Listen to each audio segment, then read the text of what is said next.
Halo teman-teman, bagaimana kabar kalian hari ini? Hari ini kita akan belajar tentang bagaimana sistem pencernaan makanan pada hewan ruminansia. Ayo kita simak penjelasan berikut ini.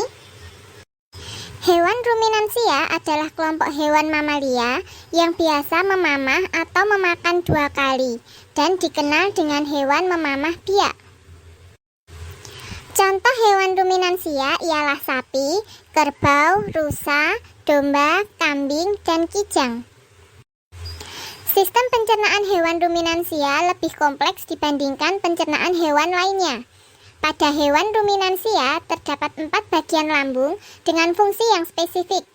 Selain itu, pencernaan pada hewan ruminansia dibantu oleh beberapa mikrob atau bakteri dan protozoa.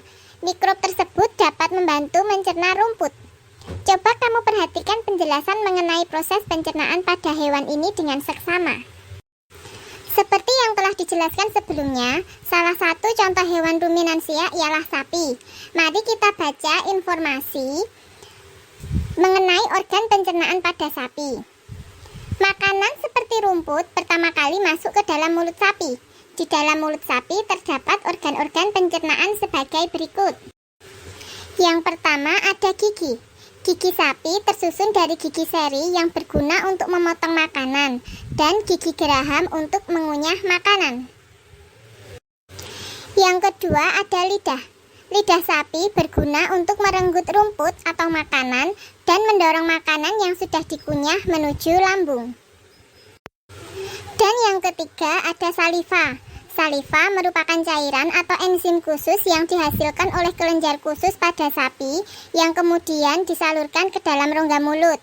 Saliva berperan dalam proses pencernaan kimiawi. Nah, itu tadi adalah organ-organ pencernaan yang ada di dalam mulut sapi. Lambung sapi berbeda dengan lambung manusia, ukurannya jauh lebih besar. Lambung sapi merupakan organ pencernaan yang sangat penting bagi sapi. Lambung sapi terdiri atas 4 bagian, yaitu rumen, retikulum, omasum, dan abomasum. Oleh karena itu, sapi dikatakan memiliki 4 perut. Nah, ini adalah gambar bagian-bagian dari lambung sapi. Bagian yang pertama adalah rumen atau perut besar, yaitu tempat terjadinya pencernaan dengan bantuan mikroba atau bakteri. Di sini makanan dicerna hingga menjadi bubur dengan gerakan mengaduk yang dilakukan oleh dinding rumen. Pada saat sapi beristirahat, makanan kembali ke mulut dan dikunyah kembali. Setelah dikunyah untuk yang kedua kalinya, makanan masuk ke retikulum atau perut jala. Selanjutnya adalah retikulum atau perut jala. Di dalam retikulum, makanan kembali mengalami proses fermentasi dengan bantuan bakteri anaerob dan protozoa.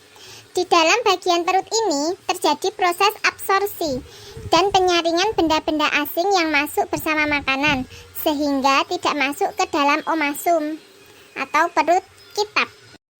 Lalu omasum atau perut kitab. Di dalam omasum, makanan dicerna dengan bantuan enzim pencernaan. Selanjutnya, makanan masuk ke abomasum. Dan yang terakhir ada abomasum atau perut masam. Perut bagian inilah yang sebenarnya disebut dengan lambung.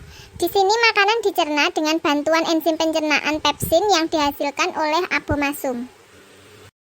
Setelah melewati seluruh proses pencernaan makanan di dalam abomasum, makanan bergerak menuju usus halus.